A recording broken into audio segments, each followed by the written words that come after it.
भाई आज थोड़ा बात करेंगे कि ये जो मानसिक बीमारियां हैं, ख़ासकर बच्चों में, शायद ज़्यादातर मानसिक बीमारियों की शुरुआत बचपन में देखी जा सकती है, ख़ासकर ऑटिज़म वगैरह की।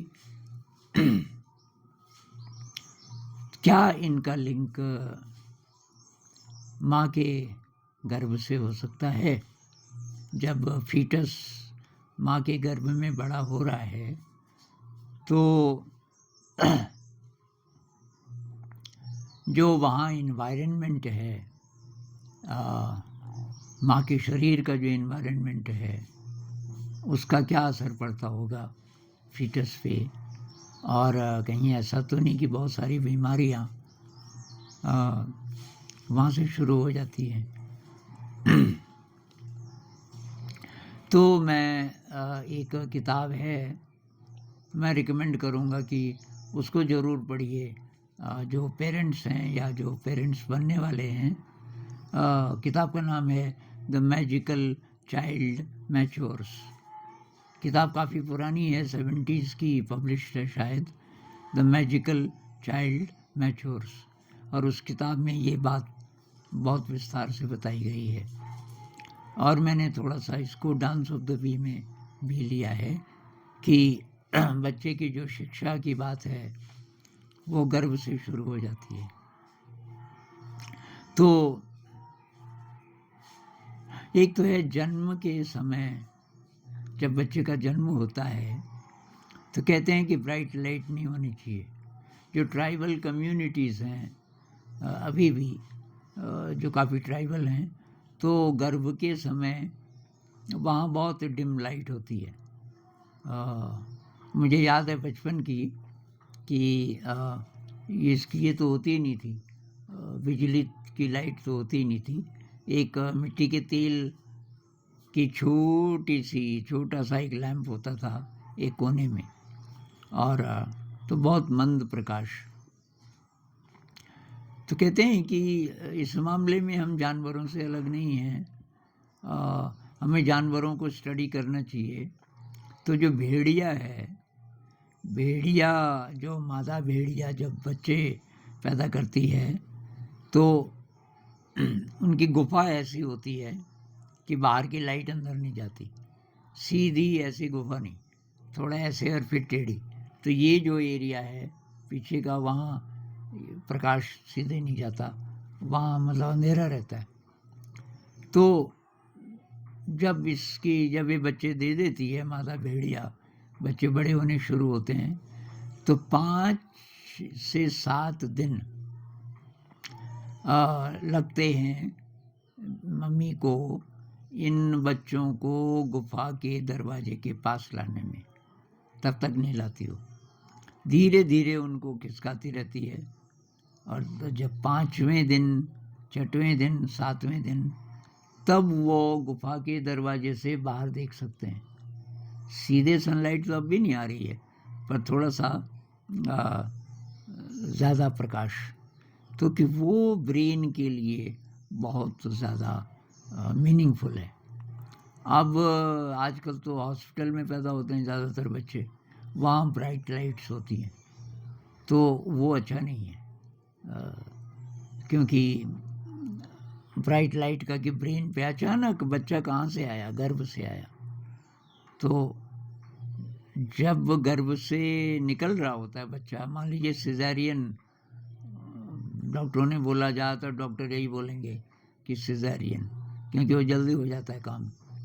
और तो तब उनको लाइट तो चाहिए, वो काट पीट करेंगे तो लाइट तो चाहिए। तो लेकिन लाइट है तो फिर भाई बच्चे पे दुष्प्रभाव तो उसका पड़ेगा।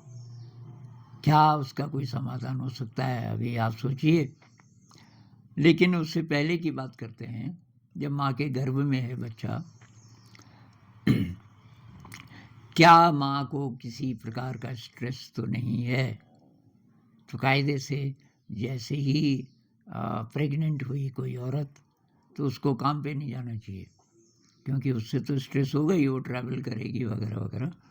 तो प्रेगनेंसी लीव भी होती है, ज़्यादातर जगह होती होगी शायद। तो वो टाइम है जब उसको फिज़िकली आराम होना चाहिए, खाना अच्छा होना चाहिए, किसी भी प्रकार का स्ट्रेस नहीं होना चाहिए। अच्छा, वो अच्छा म्यूज़िक सुने, क्लासिकल म्यूज़िक। क्लासिकल म्यूज़िक उसके लिए बहुत ही अच्छा है। लाइट योगा हो सकता है, या आपको देखना पड़ेगा किसी कोई अच्छी योगा टीचर हो जिसको ये पता हो प्रेगनेंसी के दौरान कौन से पोस्चर्स ठीक हैं, तो वो तो तब तो ठीक है। लेकिन ये हार्ड वर्क तो भाई ट्राइबल कम्युनिटीज़ में तो कहते हैं कि हार्ड वर्क उसको बिल्कुल नहीं कराना, फिज़िकल उसको आराम होना चाहिए और स्ट्रेस नहीं होना चाहिए, क्योंकि स्ट्रेस होगा तो बच्चे पे दुष्प्रभाव पड़ेगा। तो ये क्लासिकल म्यूज़िक बहुत ही अच्छा है, मेडिटेशन बहुत अच्छा है, बहुत ज़्यादा फ़र्क पड़ेगा मेडिटेशन का। अब कैसे करें, किस पोस्चर में करें मेडिटेशन? तो अगर ये ऐसे नहीं, बैठने में थोड़ा प्रॉब्लम हो रही है, कोई भी आरामदायक पोस्चर, लेकिन मेडिटेशन ज़रूर कीजिए और ये पहले से सीख लीजिए मेडिटेशन। उसके बाद आपके थॉट्स, माँ के जो थॉट्स हैं, माँ की जो फीलिंग्स हैं, वो सारा का सारा जा रहा है बच्चे के पास। तो जब गर्भ में न्यूरॉन्स बनने शुरू हो जाते हैं, ब्रेन सेल्स, तो कैसे बनेंगे, उनकी क्वालिटी क्या होगी, उन न्यूरॉन्स के फिर जो नेटवर्क्स हैं वो कैसे बनेंगे वगैरह, उसकी शुरुआत मेरे ख्याल से हो जाती है प्रेगनेंसी से। तो वो सब इस पे डिपेंड करेगा कैसा इन्वायरमेंट है फीटस के लिए। फिज़िकल भी का मतलब वो जो माँ के गर्भ में जो फ्लूइड्स हैं उनकी क्वालिटी क्या है, तो माँ कैसा खाना खाती है, क्या उसके इमोशंस हैं, इसका प्रभाव पड़ता है ना उस पर, क्योंकि वहीं से बच्चा तो वहीं से ले रहा है सारा नरिशमेंट। तो भाई इसका ध्यान रखिएगा कि वैसे तो उससे भी पहले जब कांटेक्ट होता है माता पिता जो ये फिज़िकल कांटेक्ट है जिससे कि फिर अब बच्चे की शुरुआत होगी, वो कैसा है, उसमें कितना प्रेम है, कि कितनी वासना है। तो जितना प्रेम होगा उसका उस पर असर पड़ेगा, और उसमें अगर प्रेम की कमी है तो तब बहुत बड़ा दुष्प्रभाव तो वहीं से शुरू हो गया, शुरुआत से ही।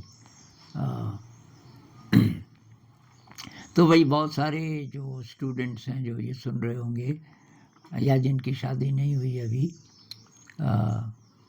या जिनके घर में ऐसी महिलाएं हैं जो कि प्रेग्नेंट हैं या होने वाली हैं, तो ये सारी बातें उनके लिए बहुत ज़्यादा यूज़फुल हैं।